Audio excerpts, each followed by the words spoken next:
candidats yoo xam te ne candidat lañ woon à l'émigration clandestine ci septembre 2024 ba ñu weesu ñàkkoon ci seen bakkan kii di convoyeur bi nga xamante ne moo di Cheikh Sall nekk rakk ci ki nga xam te moo di le maire bu Louga di maire bu Mbour autant pour moi di Cheikh Issa Sall moom lu tollook juróom-ñaar ci ay at lañ ko daan tey kaso yoo xam te ne da koy daal di tëdd keneen ki doon fournir pirogue bi li nga xam ne moo di essence bi également moom ñaari at ndax jàpp nga ne tey daan yile moom la ñu war a mën a encourager xëy na ngir reculer ñi nga xam te ne ñoom ñooy yëngatu surtout ci li nga xam ne moo di ci secteur boobee maanaam di convoyer ay nit di leen jaarale ci yoonu mbëkk mi ba ñu bëri di si ñàkk seen bakkan. waaw il faut taper fort pour utiliser les mots de Daouda parce que un état aussi dafay def preuve d'autorité mais xam nga réew pour mu dox ñaari bu ci amul réew ma du dox réew bu amul discipline amul organisation du dem xam nga barki démb kii tabax bâtiment bi teg ko fi bâtiment bi nu teel wadd Daouda waaw bële ca Touba jal suuf jal ciment jal béton kenn dëkkagul pareegul mu màbb ci kaw ay nit ñooñu faatu bu nit yi dëkkoon nu muy demee léegi kooku moom lan moo ko war a xaar parce que respecté wuñu non seulement règles yi tax ñu war a tabax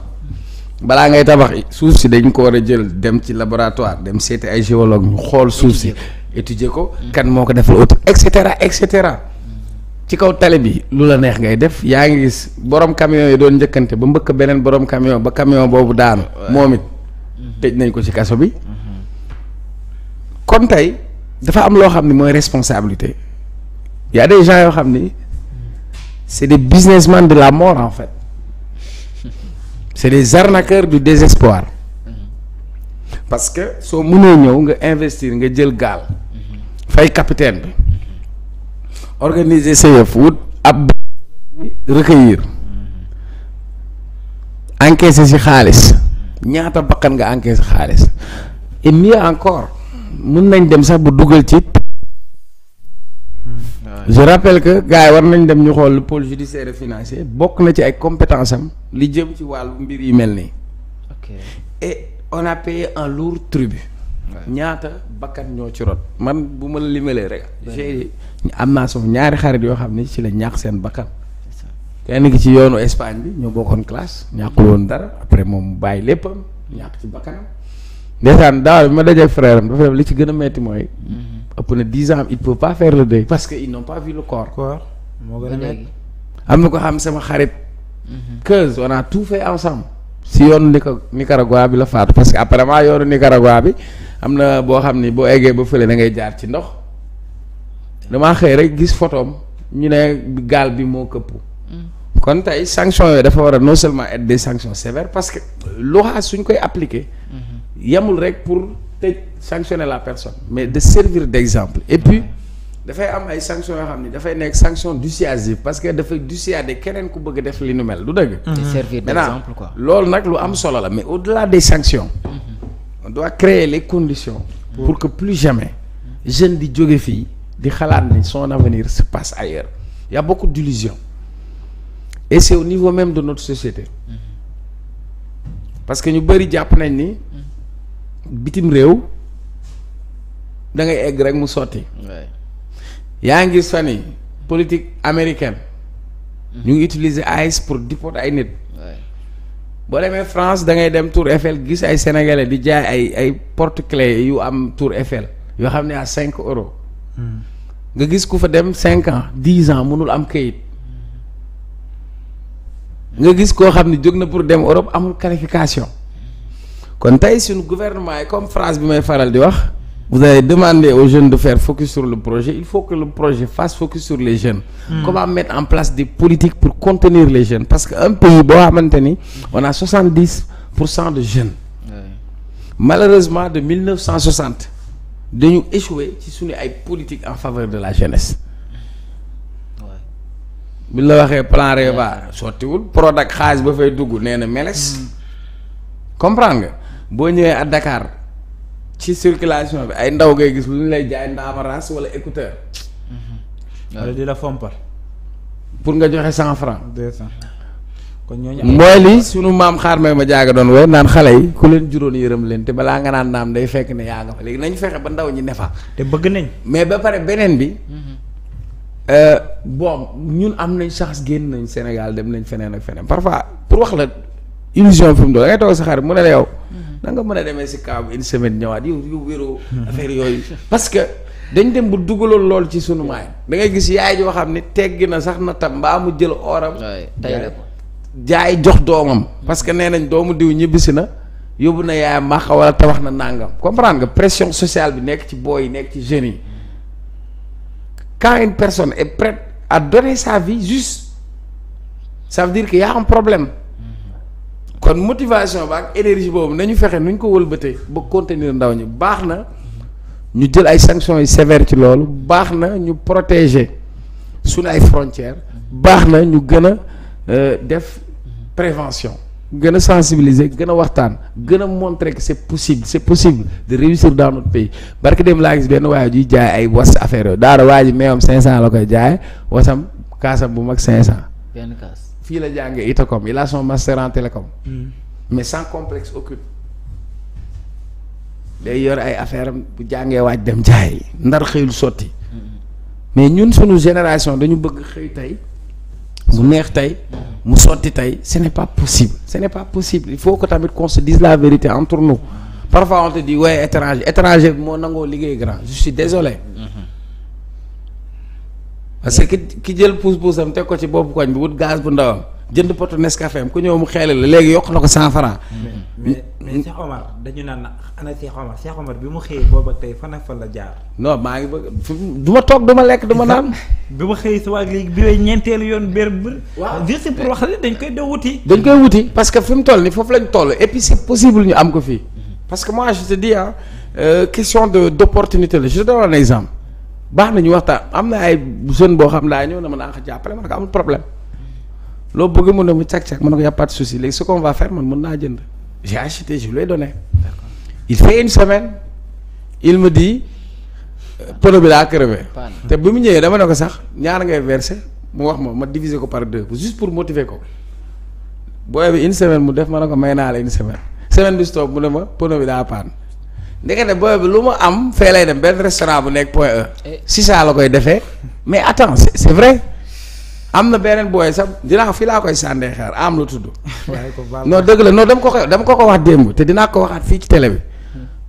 non seulement le gosse il est intelligent il est brillant am bagam xam nga dem université def benn 1 an démb ñëw di wax ak moom waaye foo toll mu ne ma j'ai arrêté quoi ma ne ko lan mu ne ma j'ai arrêté ma ne ko arrêté pourquoi faire pour toog naan ataaya jouer play ma ne ko ñaaraar nga mu ne ma 22 ans ma ne ko xamoo ko dara. parce que fii ak taf 25 dugg taf 30 dugg. gars yi raw la. malheureusement sunu mindset la ñu war a changer waat parce que complexe bu njëkk ba amatul. léegi da ngay gis koo xam day dem ci kaw bi taxaw si benn Mercedes photo ñoo di la fekk yorul dara nañu war a gis nga ñun ay jeunes la nañu waxante si suñu biir. si nañu waxante si suñu biir malheureusement. mais aussi yenn projet yi nga xam te ne par exemple état yi da koy faral di teg yooyu également ñuy fexe muy aboutir parce que jël ay projet ne investir nga si wala dugal nga si ay milliards et des milliards alors que du mujjee fenn du may ndaw ñi xëy na la nga xam ne moom lañ doon xaar loolu également jot nañu changer cette politique là. déggoo li ma la wax ay olof laa la làq de su la neexee ma làq la ko si ay tukulóor. gilamin njibina ha jooni hay dara waɗanaaka sukaaɓe leydi maanaam ñun Sénégal bi mu dee Sénégal ba tey ndaw ñi dañ leen joxul gëdd boolewuñ leen ci réew mi sax nag xam nga man mi toog ne la on a demandé aux jeunes de faire focus sur le projet maintenant il faut que le projet fasse focus sur les jeunes comment 1960 ba tey lan lañ fi am ay Dakar du door paa lañ doon organisé de parce que yàlla semaine de la jeunesse Youssou Ndour la ñuy jox cachet voilà mu dem Thiès ne leen bëri si Thiès jaar fële Kumba Gawlo toog kaas daal ne waaw war ñoo jox affaire Youssou Ndour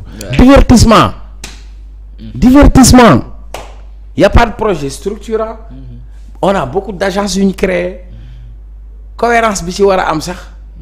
ba finalement tu te perds le jeune n'a même pas accès à l'information xamul li ñuy jàngal tamit doxut université bii la ngay jàng latin grec lu ma koy doyee. def fa benn 5 ans 7 ans. oui mais attends tu sors qu'est-ce que tu lan nga. boo defee langue ñu ne koo laaj mu ne la maa ngi. la lettre moderne. wala lay moderniser après professeur ngay nekk. wala traducteur. wala maa ngi portugais italien. man mii li ma jàng naa portugais lu ne jàng naa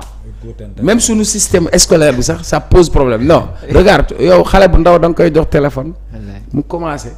léegi booy romb nañ ay GD. ay montage la ñuy def nekk ci seen i ay affaires mais le codage informatique dès le bas âge ñu war ko intégrer ci suñu ay programme scolaire mais ñun suñu jàng la notre corps xam nga lu ñuy jàngal parceriser notre corps comprend la tête le tronc les 4 membres. guerre mondiale. laboratoire musuma gis laboratoire. tu vas essayer jàng naa ba bàyyi musuma gis tu vas essayer lu ñuy expliquer. ay Mao c'était tung jàngaluñ nit ñi luñ mën gis nga. la Chine de nañu defar nit ñi gis nga ñoom si bi ñu waxee ne seen Sénégal vision 2050 ils ont parlé de capital humain j'étais content xam nga la mooy capital humain. mooy fi am solo mooy doomu aadama yi nekk ci ay conditions yu meilleures ñu fexe ñu nekk ci ay conditions de performance ñu fekk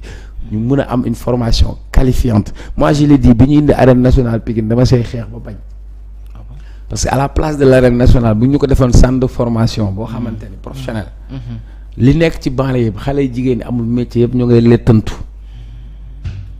booyu góor yi ku si amul métier si bopp koñ bi ngay taxaw ne da ngay def tatouage wala leneen. mais c'est vrai ñaata ndaw la ñu mën a récupérer ñoo xam ni quitté nañ école classe góor ñi lañ yam CM2 après amuñu formation alors que tey yaa ngi bëgg a développer si wàllu BTP nga war a former. ay nit yoo xam ne dañuy opérationnel ci BTP parce que dans le BTP di nga soxla plombier di nga soxla électricien y a beaucoup de corps de métiers yu ci nekk comprendre nga. il y a les métiers du verre il y a les métiers agricoles. dem def ay lycée agricole dans les zones yi nga xam ne wàllu mbay mi moo fa war a dem. donc y a beaucoup de choses yoo xam ne war nañ ko defaraat malheureusement le message qu'on va passer. c'est possible toog fi teg fi quoi il faut que gars yi gëm loolu parce que man mënu ma gëm Daouda li ngay fayee gaal. lu mu néew bu dee donte 500 te léegi fayoo 500 000. mën nga ci def sa business quoi sincèrement mën nga ci job quoi. bañ a xeeb. non ma ne mën nga ci job. loolu la. d'accord merci Cheikh xam naa ne peut-être. man boo ma dugalee avion sax man fu ma mën a dem man fii rek. fii sa nga mën a sañcee mu rafet. d'accord ñëw kon ci suñu dernier point muy lu jëm ci diggante affaire bi doxoon ci diggante ki nga xam te moo di Guy Marius Sagna ak le général Moussa Fall loolu également yoon mujjee na cee daal di àdduwaat ginnaaw bi